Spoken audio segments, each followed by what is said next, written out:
So far now we discussed about four modules on electrostatics, magnetostatics. Then we have studied about the uh, time varying field components. There we spent three modules, so totally five modules we have completed. Next one, what we are going to see is transmission line theory. So we already discussed about the basic concepts in transmission line theory. What are the things we are going to look in on that? So before that, we're supposed to arrive to a conclusion that how this wave propagates inside a transmission line or transmission-like structures, how this propagation takes place. And if propagation takes place, obviously we can easily get the expression for the electric field, the magnetic field, and by dividing this, we can get the value of the wave impedance within that transmission line. Also, we can calculate the phase velocity, and then we can also calculate the phase constant, and uh, then we can also see the attenuation constant. And so all these concepts we can see. So once we get these all things, we can easily model it into some equivalent circuit. So that is what we are going to see in the next class. But before that, we are going to discuss what are the field components may exist within a transmission line. So for this, we are supposed to apply the wave equation, that the concept of wave equations inside the transmission lines. So let me give a review on the wave theory. Then we will go into the transmission line theory very shortly. Yeah. We already discussed about what is wave and how this wave propagates and what are the types of waves. All these things we have discussed. And the electromagnetic waves are comes under the category called transverse wave. That means with respect to the direction of the wave, let's say if it is z direction, then electric field may be available in the x-axis and the magnetic field will be available in the y-axis. And so this wave actually will travel in this direction and the magnetic field will travel in the exactly perpendicular to that. And both field component will be perpendicular to the direction of the propagation. So such a waves are called transverse wave. And since these oscillations are happening in this way, so uh, we don't require any medium or anything else needed to describe the wave propagation. So this is why electromagnetic waves can travel without any medium. This is also kind of a proof for which the light which is coming from sun to the earth without any medium. And if such a medium is might be available, it's supposed to be having diameter, I mean sizes about very smaller than that of the wavelengths of the electromagnetic waves. In case of the light, it is more than 10 terahertz. So in that case, it will be available in terms of micrometer scale. So the particle dimensions in the medium between this earth and uh, sun might be having this particle size of this, which I think people are calling them as Higgs boson or God particles. So this is one of the very important one, and we have discussed about various types of waves. And throughout the electromagnetic theory, even in many of the applications of the electromagnetic waves, we certainly use the plane waves. And we have discussed how to solve the plane waves, solve for a plane wave uh, in a in a particular medium. For this, we need to take source-free medium, which means there is no charge density, there is no currents. In that case, only these two equations will exist. And in order to solve that, we have to substitute one on another. Then we will get this equation. I already mentioned that this equation is called Helmholtz equation. This equation has condition that this dou by dou t, which is nothing but omega, that is j omega, it is always a constant. So this defines that the oscillation is happening only in the vertical direction, not in the horizontal direction. That means the longitudinal components, they are not going to exist. That is the indirect meaning out of it. So that is what we have seen, and how this wave travels in a medium, and this is defined by the magnitude and the uh, angular velocity and the phase constant. All these things are describing the behavior within the mathematical formulation.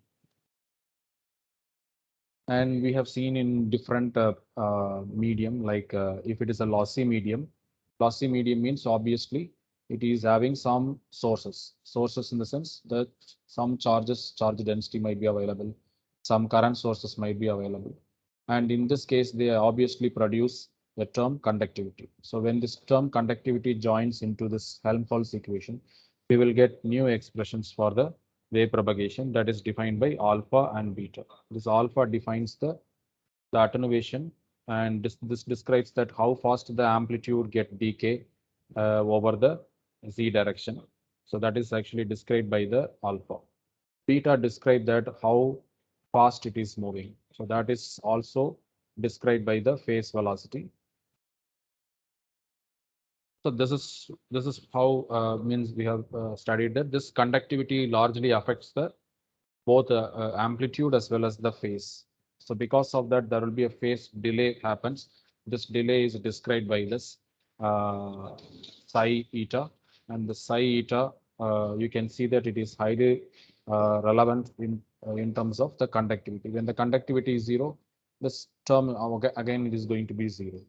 So there is no phase difference. So in other words, whenever you see the component like which is traveling in this direction, which is actually, let's say, electric field, the magnetic field will start after certain phase. This phase is nothing but eta uh, to uh, theta eta. So this will be traveling in this direction. And when this happens with almost theta phi equal to 45 degree, which means overall value is 90 degree, then both the components will be perfectly orthogonal to each other. If they are perfectly orthogonal to each other, then this E cross H is, they are actually completely out of phase. In that case, this value will become zero. We have seen that the Poynting vector, which describes the cross product over the given closed surface, if the value is equal to zero, which means there is no power component cannot exist. This is one of the very crucial problem in so-called communication system. Assume that there are two antennas. One is connected with the transmitter, another one is connected with the receiver. And this antenna is producing electromagnetic wave, and the wave is traveling, and we have a medium in between. So this medium has its own conductivity and then alpha, beta like that. And these combination, if it produces this theta eta as 45 degree, then it will lead to this integration equal to zero, which means that at any particular point in the medium, the power density will be equal to zero. If the power density is equal to zero, there is no power cannot be received. And this actually it won't happen because the air medium has very low dielectric constant. Epsilon r is approximately 1.009 something, and there is no magnetic property, so this also equal to 1. So therefore this value will hardly will go up to the value of 22 degrees only for a air medium, but this is the maximum possible value. But still, because of that, there could be some power exist all the time. But these all the things we have to keep in mind, that how this wave propagates. And for instance, if the conductivity is keep on increasing by means of pollution, then there is a possibility of such a increase in the phase difference. So this may reduce the overall power received also. So this is how we can describe the real medium into mathematical representation that can help us to describe how the wave is traveling in a particular medium. And we have also discussed about lossless medium when the conductivity is equal to zero, and then in a free space, and then in a good conductor. So all these things we already discussed. And Poynting theorem describes the product of the electric and magnetic field, which describes the power density, and the power density will be available in the z direction along the direction of the wave itself, it will be available. So that is why this power density often referred as Poynting vector. And the power calculation is generally we have to calculate by taking the cross product. So whenever we do have a take cross product, we're supposed to take conjugate of each other, then only we will get the maximum power. And we have to take the real product. Already it will come as a real only.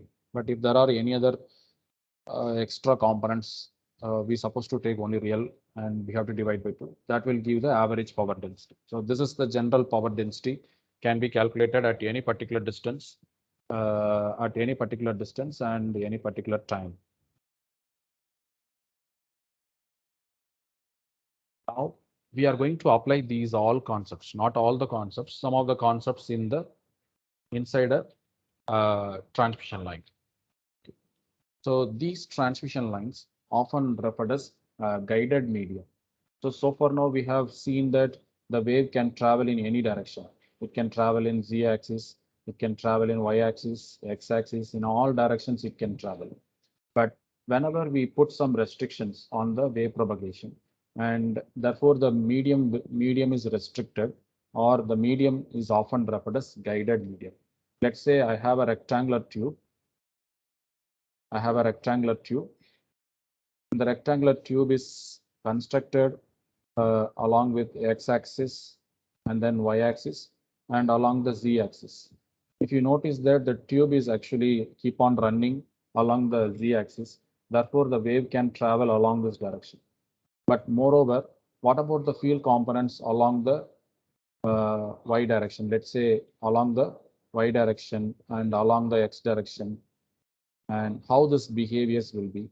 Will there be chances to allow all type of propagation, and whether will there be any restriction available will be there or not? Because in case of the free space, there is no restriction.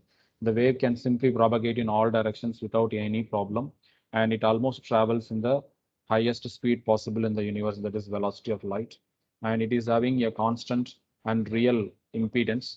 But whether such a similar behavior can be existed or not. So these are the things we are going to discuss in the next few minutes. And so this is going to give you a help to understand the transmission line theory much more.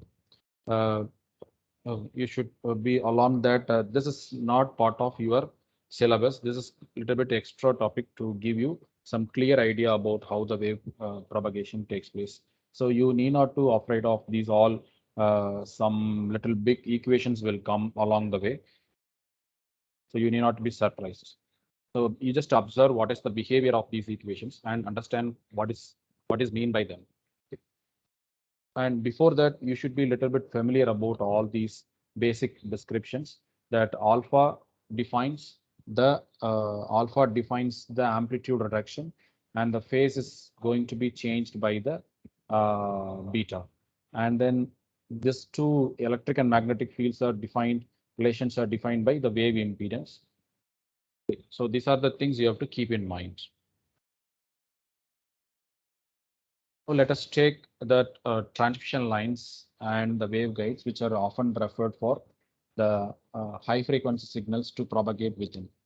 And not only high frequencies, low frequency to high frequency, even the DC current, AC currents, all these things taken care by the wires or good conductors. And these conductors sometimes will be available as a single conductor. Sometimes we'll be having two conductors. So in order to fabricate the two conductors, people generally place some kind of materials to make it having same distance between them everywhere. So they will make it with some plastic encapsulation or some polymer encapsulations to make the wires be in the same location. And these are the shapes, and other shapes like coaxials. So in the center there will be a conductor, and you will be having the outer core. So you will often refer, I think, that this is actually ground, and this is going to be the conductor.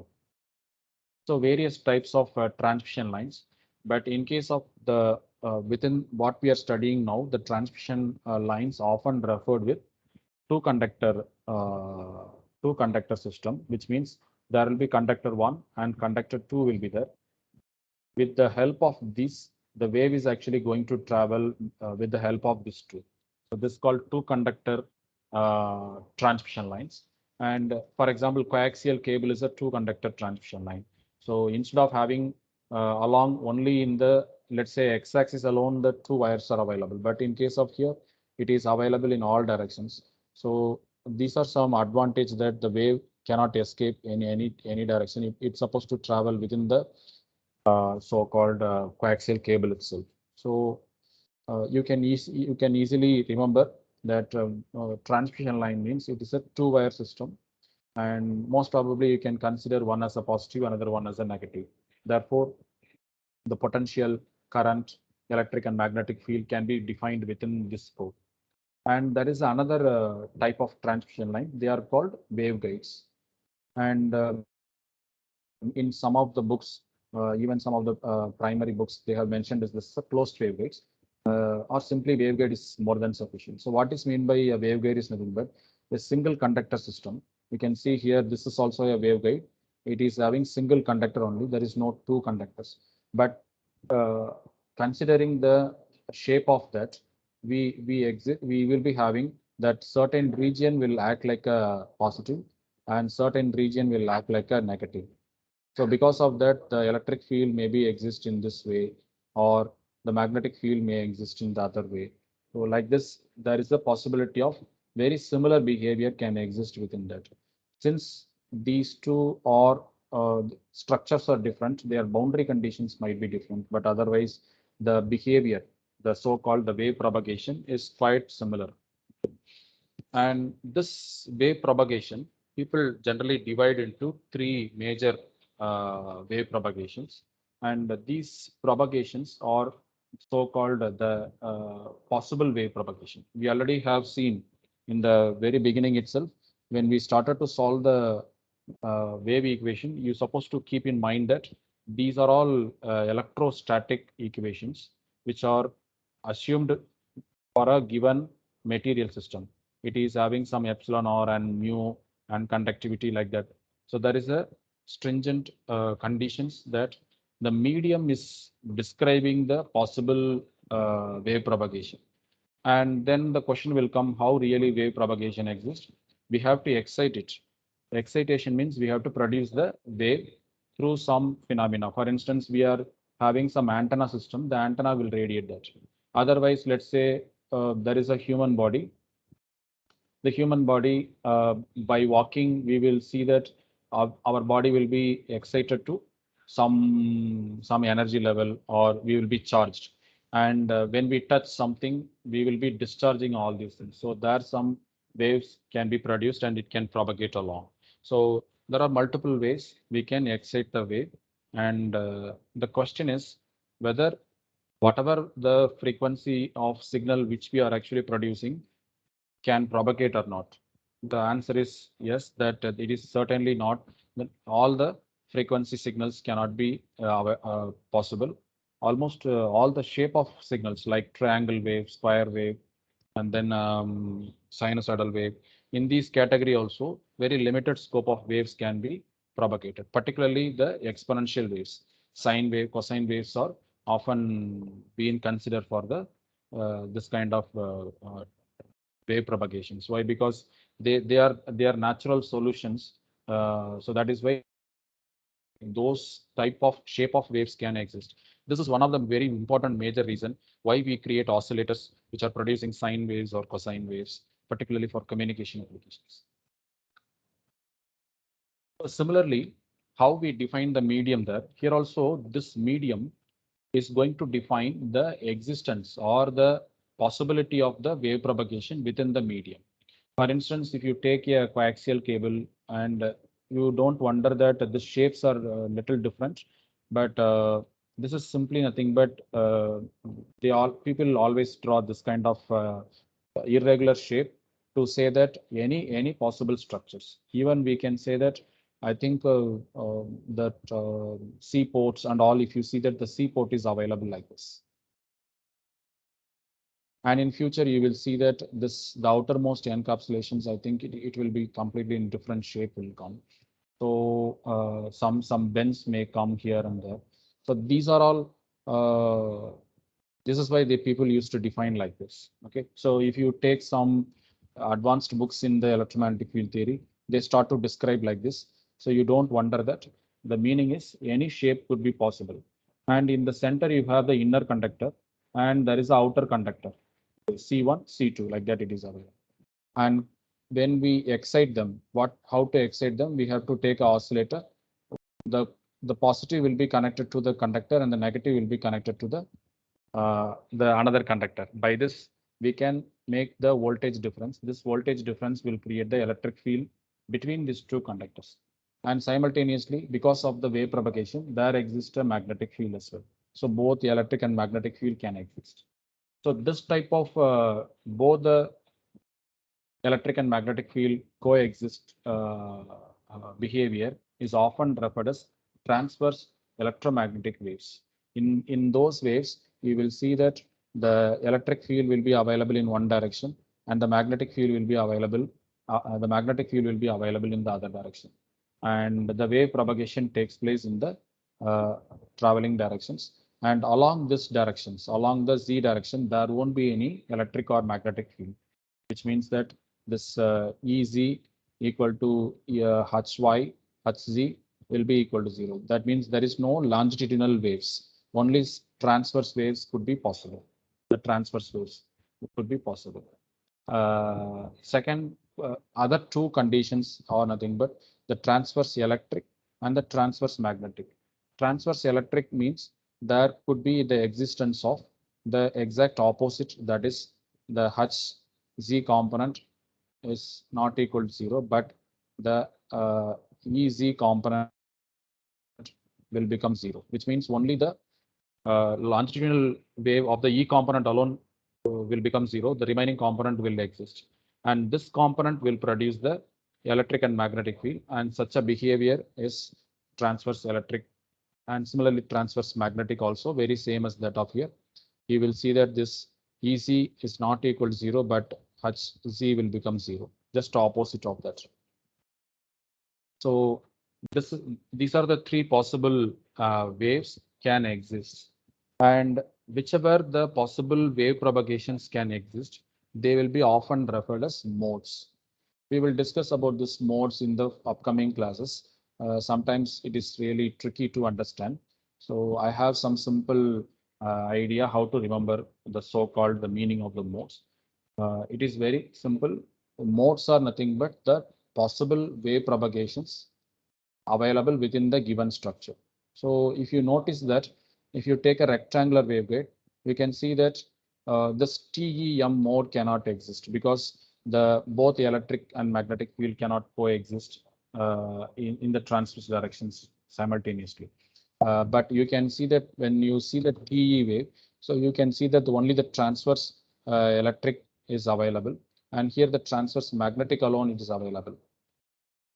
So by this, we can say that certain type of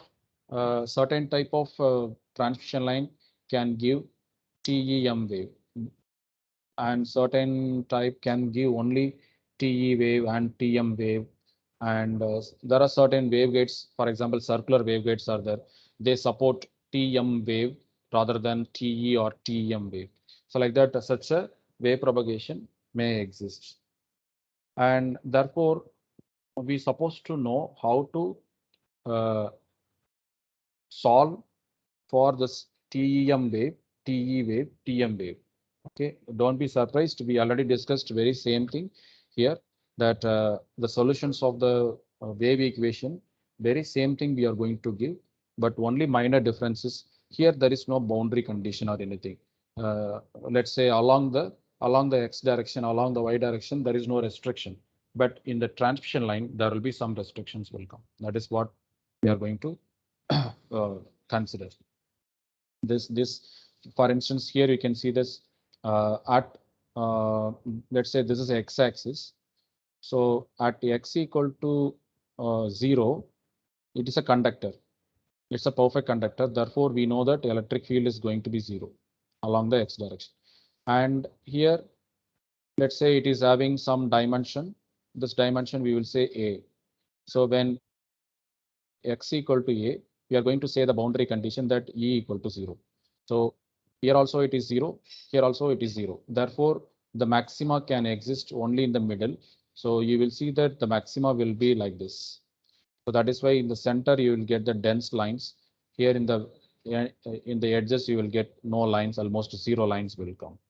Okay. So this is what we are calling as the boundary conditions. We will see how to apply this boundary conditions for the to to uh, to understand the wave propagation. So the general solutions we have to follow this way. We are going to assume electric and magnetic field, which is available in three dimensional as a three-dimensional quantity, which exists in any one of the structure. The structure or the structure, any one of the structure, it is exist. And for convenience, we are having two waves. Sorry, we are dividing the one wave into two. One is the transverse component and the longitudinal component. This is transverse and longitudinal. Okay, longitudinal, you can see that it is traveling along the z-axis. That is the same direction the wave is also traveling. Okay, so when we have TEM, you will get this two components will become 0. And in case of TE or TM, any one of the component will 0.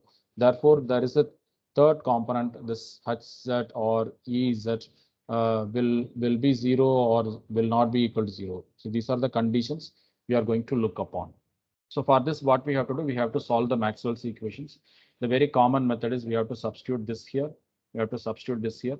Then when you do for this three coordinates, you will get actually, you will see that for hx, hy, hz, ex, ey, ez, like that, you will get 6 equations.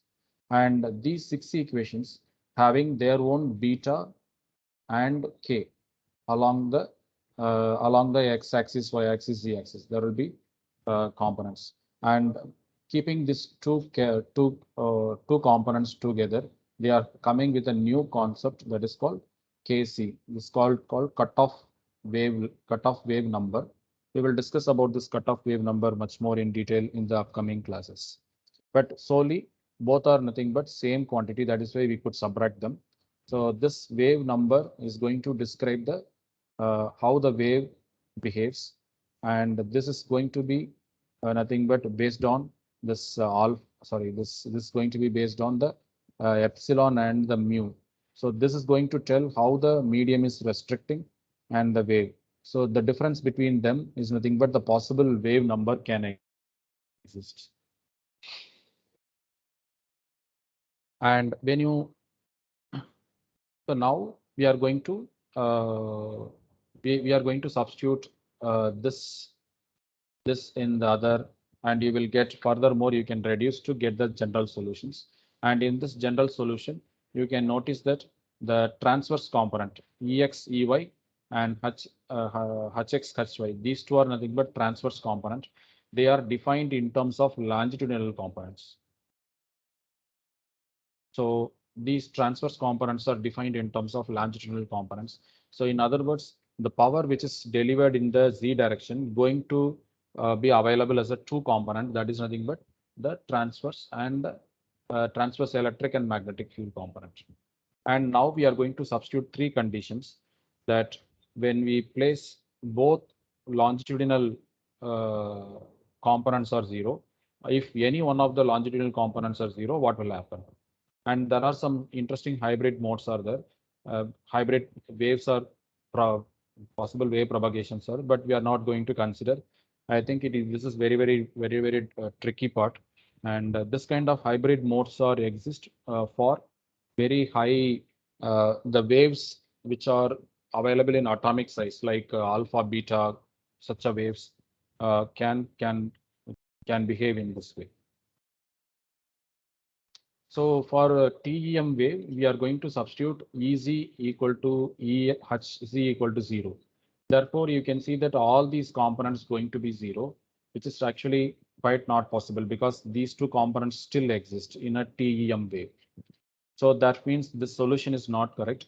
So if the solution is not correct, what people used to do, they will go back to the, if this is the general solution, before that what equation, before that what equation, like that they will go. So the easiest way is we can directly go to Helmholtz equation. And when you say there is no C component direction, then you will remove these two components, you will get two-dimensional equation. This is nothing but our Laplace equation. So if you solve the Laplace equation for a general case, for the phase potential difference, then you will get solutions. These solutions will give you the components of this Ex and Ey, Hx, Hy component. Then we can say that within the given structure, how this electric and magnetic fields are distributed, and in what way that is they are all propagating inside the transmission line, that we can study. And if you see TE waves, so here in TE waves, one is not equal to 0, the other one is 0. If it is equal to 0, then we can say that this and these components will become 0. So we will get these equations will be reduced like this. But the unknown values of this easy H, all these components we have to calculate. So in order to do that, we are going to take the Helmholtz equation and we are going to substitute this easy component is not equal to 0. And only this, the phase constant going to be become the one which is defined with the cutoff wavelength. By this, you will get a two-dimensional equation. This two-dimensional equation has a variable of Hc component, and by solving it, you will get the wave equation. The wave equation, what we have seen, like sine, cos waves will come, and that they are nothing but let's say Hz equal to uh, a naught sine omega t, like that it will come. This Hc we are going to substitute in this 4 equation. By the way, we will get all the transverse component can be calculated and we can plot it. So that is how TM waves also, the TM waves also the same way. We are going to take this E z is not equal to 0 and H z will become 0. We will get this equation, and in order to get the transverse equation, we have to solve this way. Instead of H component, you will get E components will come, and you will get the solution. By the way, we can solve it. This is the general way we have to do it. Let us take some practical example and we will do something. So we are going to take a parallel plate waveguide, which means that there are two parallel plates which are about infinitely long. Okay, the length is almost infinite. Infinite in the sense its length is very, very larger than that of the width. And we are going to take certain width so that the field will not exist outside. You should remember that in the top, in the bottom, they cannot exist within that. They can be exist within the certain regions of the this parallel plate waveguide. And this parallel plate waveguide, which are having two parallel plates separated by a medium. The medium has a dielectric permittivity and the magnetic permeability. It is available. Okay, so this is the simple problem. Both are having separation of D. Okay, now within this structure, what are the wave propagations are possible? So first we are going to solve for TEM mode. We already said for TEM mode, the general solution can be achieved by solving the Laplace equation. And I believe that you still remember the Laplace equation for a parallel plate structure. What we will do, we will say here along this at y equal to 0, you got v equal to 0, and y equal to d, we will say that v equal to v naught, because this is the potential we are giving to the structure. And by this, there will be existence of Ey vector will come. So what we have to do, we have to solve it. Okay, so this is the second order differential equation. Then we have to bring it to single order differential equation, and then we have to get the solutions. And these solutions will be applied, and you will get the simple equation will come. So you can see that both the electric and electric components are available.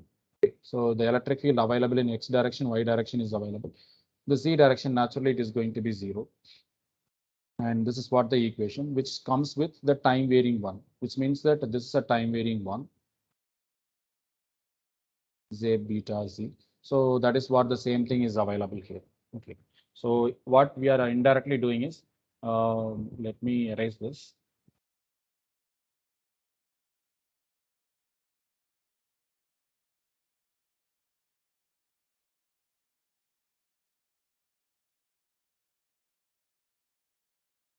So what we are going to do, we are going to take a time varying source.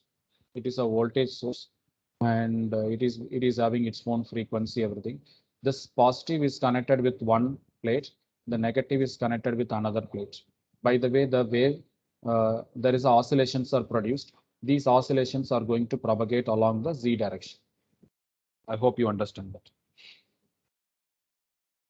Now we got this electric field component, and the magnetic field component can be calculated. And this potential further we can calculate by simply integrating that. That is what we have seen here. So we got this, and then the current can be calculated by taking this by calculating this integration of the magnetic field. Using this Ampere's law, we can get the current. So the current is largely depends on the impedance, wave impedance, and the spacing between the parallel plates, applied voltage, and the width of that. Width increases, current increases, and decreases, current increases. That. And by this way, we can easily define the impedance. Impedance is nothing but the complex ratio of voltage and current. By doing this, we got this. Here you can see that the eta is nothing but the wave impedance, and d by w is nothing but the ratio of the spacing and the width. So they are going to define the impedance of this particular structure. How far this is going to restrict the wave propagation, that is defined by this. And the phase velocity. The phase velocity is defined by this beta, and this is highly material dependent one. So, and then TM waves, we have to solve the Helmholtz equation. While doing so, we will get all these set of equations. This PPT I will upload in the VTop, and you can refer this. If you have any doubt, you can definitely ask me. And as I already told, this is not about the mathematical description. It is more physical descriptions we are going to learn. So you can easily get both the components of the transverse waves. Both electric and magnetic field components can be achieved. And both are, you can see that they are varying as a exactly perpendicular, means orthogonal behaviors, like this is sine, this is cosine, like that. And so they will be traveling in a zigzag manner. Okay, so one is electric component, another one is magnetic component. They are going to travel over the z direction. This is where the parallel plates is available, like that. So here we are going to connect with some oscillator which is operating in a particular frequency, and that frequency is going to exist. The question is, what are the frequency components can exist? And if we draw, so by deriving this, we can calculate the attenuation coefficient. I already told the attenuation coefficient going to tell how far the amplitude will be available over the distance. If the alpha is very large, then the amplitude cannot travel, or particular wave cannot travel. If the amplitude, if the alpha is very low value, they can travel for a longer distance. That's a simple idea. If you see here, this alpha is calculated. Here it is mentioned as alpha c. It is because of the conductor loss, because there is no material inside this. There is no lossless property is mentioned. This conductivity is still zero here. Therefore, the resistivity of this plates only going to be accounted. So that is what it is taken here. Now, when you draw this with respect to, I will say this is with respect to frequency, you will notice that up to certain frequencies, let's say up to this particular frequency, let me draw a line. So up to this particular frequency, you can see that the alpha is very large value. The alpha is very large, such a way that this wave, even it cannot travel for a single lambda length. Not even for a wavelength, it cannot travel. It will simply get lost within about 1 lambda itself. That means over this frequency range, no signal cannot exist. That means no propagation. And what about the frequencies later on, you can see that the TEM wave show a constant amplitude, and after this particular point, you can see that it's almost constant behavior. So in this case, these alpha is nothing but constant behavior over this region, and these regions are called a pass band. Therefore, this can be stop band. In other words, a parallel plate waveguide cannot allow all the frequencies, particularly low frequencies. It cannot allow. It can allow only high frequencies. And if this dimension W, if this width is, let's say this width is in terms of, let's say 2 centimeter, then the corresponding frequency we call cutoff frequency, because after this frequency only the wave can exist. So this frequency will come typically around 3 gigahertz or 4 gigahertz, I think it will come. So that means up to 4 gigahertz, no signal cannot travel. Low frequency, all the low frequencies will be simply stopped. This is and this width and this D is also largely participating here. So this D and this W, they will tell what frequency onwards the waves should start to propagate. And this is one of the important reasons that certain wires are largely used for high frequency applications, not for low frequency applications. But certain wires are there, they will be used for almost all the frequencies. You will notice that the coaxial cable are used for many frequency ranges, even for very low frequencies, even from few kilohertz onwards to gigahertz, or even recently we have seen that the terahertz also it could be possible. Okay, so these are the typical understanding out of this parallel plates, and by deriving the expression for this electric and magnetic field, we can even plot with respect to the structure. So if you take the two parallel plates, this is actually the TEM wave. You can see that both the magnetic field as well as the electric field, the solid lines are electric field, both electric and magnetic fields are coexist. Both are, you can see that both are actually available between the two structures strongly. But if you take the TM or TE waves, only one component will available. For example, in case of TM wave, this electric field is actually not continuous. In the center, it is zero. Okay, but in case of magnetic field, you can see that it is a clear loops are available. On the other hand, if you take the TE wave, you can see that the electric field components are continuously available. Magnetic fields are not available. Magnetic field will be supposed to be available as a loop all the time. So therefore, only electric component available. Magnetic component is going to be zero. And so this is the travel direction. It is going to travel like this. And this is done for a particular frequency. When the frequency is doubled, let's say I am using 2 gigahertz. So I get this. When I put 4 gigahertz, you will see that this loop will be lumped up into 2 sections, so that you will get a new type of behavior of wave propagation will come. And like this, you will get nearly n number of wave propagations could be possible. That is why if you notice the wave propagations, except TM, this TM and TE waves always referred with numbers like TM1, TM2, TM3, like that numbers will come. So many wave propagations could be possible.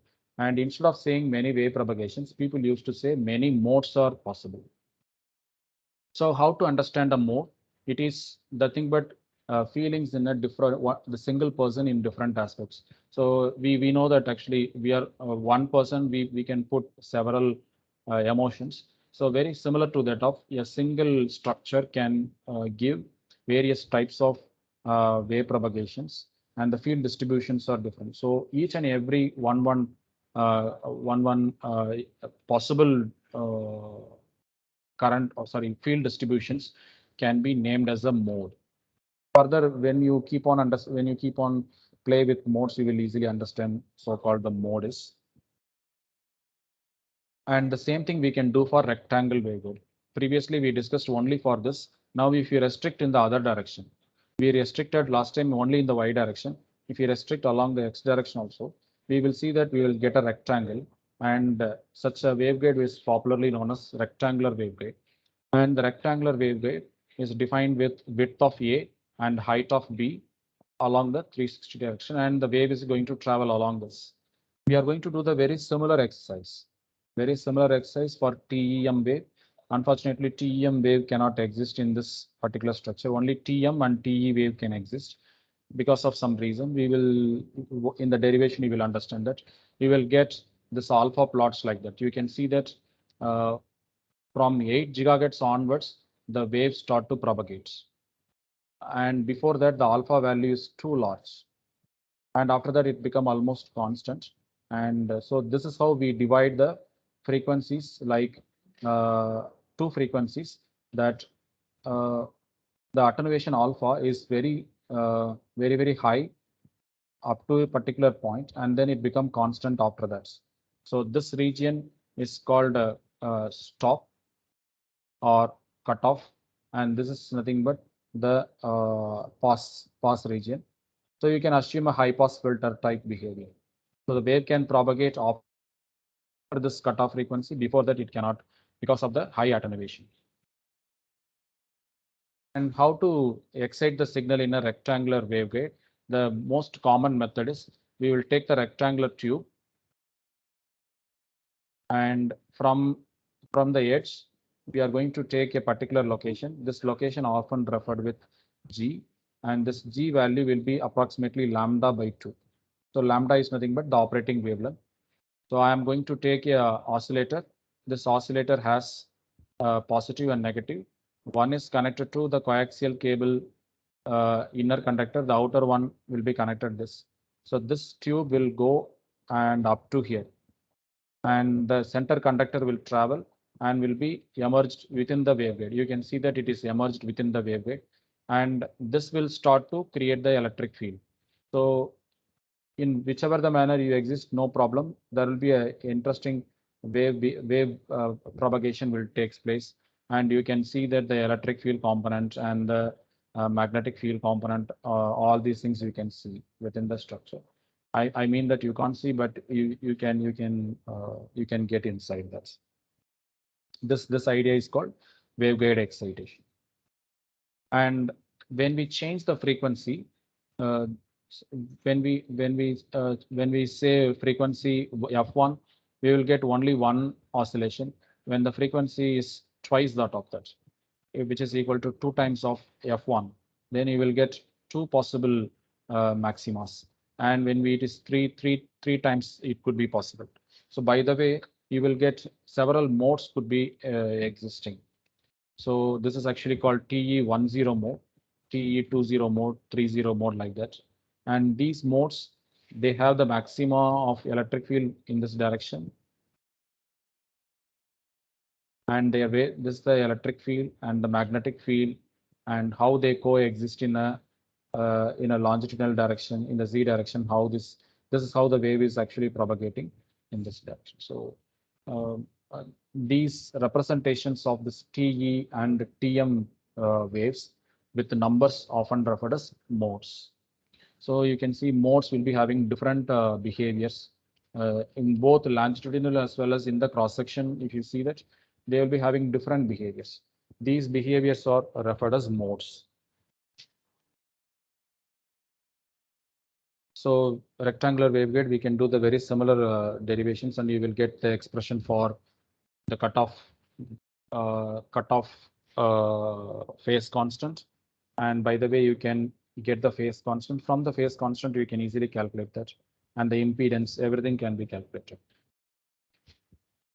What I did is I did simple work that this cutoff frequency we have to get for 8 gigahertz. Why 8 gigahertz? Because many applications, many applications means many testing applications. For microwave cases, we often take this band called X band, which is from 8 to 12 gigahertz. So if I design for 8 gigahertz, it will cover up to 12 gigahertz. So in order to get 8 gigahertz, so if you take the cutoff frequency approximately 6.5 gigahertz, then the wave will start to, because we already know that the alpha is going to be like this. And So if it is 8 gigahertz I supposed to start this cutoff frequency little early frequency. So that is why I have chosen as 6.5 gigahertz. And this cutoff frequency, if I substitute in the cutoff number and if I substitute m equal to 1 and n equal to 0, then I will get TE10 mode can be achieved. So for this, I can get the value of A and B. So this A and B are calculated. The most typical value is that this A will be equal to 2.2 centimeter and B equal to 1.1 centimeter. I think it is very easy. Both are just half of this. And by this, we have to construct this metallic structure. Once you construct the metallic structure, then you can easily, that is nothing but the waveguide you want. So in order to do that, I did some simulation. There is a 3D simulator called high frequency system simulator, shortly called HFSS. There we can construct 3-dimensional structure. So I have taken a 3-dimensional box and put metallic metal on this three along this is a metal, this is metal, the bottom is metal, and this side. So inside that it is hollow. And I didn't place anything, so it's supposed to be vacuum. So vacuum means we can say that this epsilon r and mu are going to be 1. And if there we can calculate the gamma. So gamma is nothing but alpha plus j beta. So if I take the imaginary part of gamma, I will get the beta value. So this is the beta value. You can see that the beta value stop exists or it become non-zero value after this particular frequency. So this is approximately 6.5 gigahertz. This means this is the cutoff frequency. And after that, there is a propagation is available. Same way we can calculate the real part. The real part of gamma is nothing but the alpha. This alpha, you can see that it is very, very high value and become very, very low value. Almost you can see that this value will be around some 0.004, I think. Yeah, 0.004 or 0.002 will come. Very, very small value, which means there is no huge attenuation, but a constant attenuation over that wave, and you will get approximately this value point. This is how it will come. But here the waves are attenuated, so no existence of wave. And if you choose any one of the frequency, you can see the wave propagation. And so you can see this, the wave is actually traveling along this direction. And here the red color regions are maxima and the green color and the blue color regions are nothing but zero values. So you can see that the wave is actually traveling like this. So wherever this is maxima, this is the maxima, and this maxima going to be, I believe I could draw better. So like this. So this, wherever it is crossing zero, you will see that you will see blue color region. They are nothing but zeros. And this is going to be the half wavelength, lambda by 2. And so this is how the wave actually travels inside. It is not traveling like a spherical wave. It is more traveling like a plane wave. Okay. So, and so this is the 3-dimensional view. This is the 2-dimensional view. I believe you can still understand by correlating that. For instance, when you take along this direction, the magnetic field is like this. So the magnetic field you can see in the next slides. Here it is. That's this is nothing but the boxes what you see here in the center. In the center it will be available. So it look like a box type. And so these are the side lines which are available here. Here and here it is available. So this is how the magnetic field is propagating inside and the electric field is propagating in this way. So by this simulators, you can virtually see that how these fields are behaving inside. I believe you could understand that how this so-called guided mediums or guided media in general. So there are these two, how they make the wave propagation inside. And by understanding this only from a telephone to another telephone, how this communication takes place, because from here there is a wave is excited. This is supposed to travel for a distance nearly about kilometer distance and supposed to reach here. And this is properly happening because people have studied this so-called the field theory of the transmission lines, and they understand the alpha and beta and they know that at what frequency this value will be high, at what frequency it will be low, and they have selectively constructed this dimension. Let's say it's radius and the metal what's supposed to be like copper or what, and inside what material is supposed to be stuffed, so that I can control the epsilon and mu. Everything is perfectly designed, and by that way, thus transmission lines are constructed, not in a simple way. And in future, we will see that how this can be modeled properly, so that we can use it for several other applications. So I hope you got this idea. The immediate application of the wave propagation is transmission line theory itself. So hereafter, we will describe the transmission line equations. Then we are going to describe this alpha and beta parameters like this gamma, everything will come in the very near future. And after this, it will become very, very simple. There is no big equations will come like this. Everything will become very, very simple equations. So I believe you understand the concept. Since I already told that